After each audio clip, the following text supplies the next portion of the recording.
So we sell, hopefully, a range of products that will give you the opportunity to test children in the easiest possible way with the right products for the right age, and reward them when they do a good job and are well behaved. And one of the things that's really important when you're testing children is to set up your environment with things that will make children feel like it's not a testing environment, more of a play area. So you know, things like having some toys up, and make them feel comfortable. So a lot of the things that we sell as testing products are really actually just toys. I use them myself. I still work as an orthoptist 2 days a week, and so I'm constantly on the lookout for something that I know will do the job of interesting children. It's visually interesting. It's either lights up or it moves or something happens. So you've got their attention for that moment in time that you really, really want them to look and know that they're looking in the place. When I qualified as an orthoptist, there wasn't a way that we could test young children. We had letter tests, and then we had picture tests. I don't know if anybody remembers the Beale-Collins picture test. It was a chart. It had, I think, a boat and some soldiers and things. It didn't really measure vision.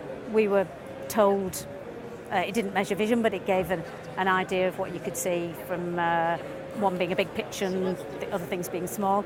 And I thought, well, it was really obvious to me what needed to be done, and so I did it.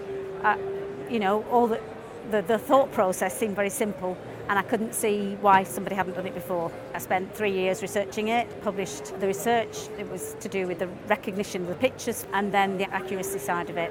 And things have happened along the way. It's changed, it's hopefully developed, and we've got newer things coming in.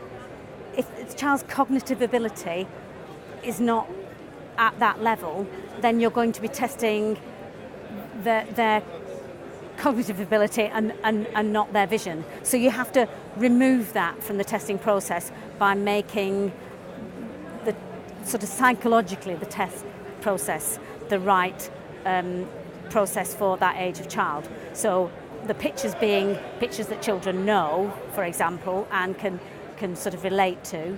And although they're black and white, very simple images, the research showed that, funnily enough, a child will look at that and say, yep, that's a fish. I know that's a duck, quack, quack, whatever.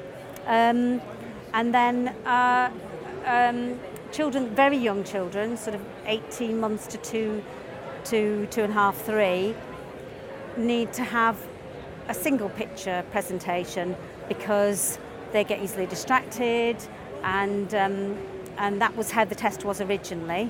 And then it became apparent that actually you could do a crowded version of the test, and it was easier for children from 3 and 4-year-olds to do a crowded, more accurate test with pictures, and it was a better, easier test for them to do than going on to letters at an earlier age, which is what had happened in the past.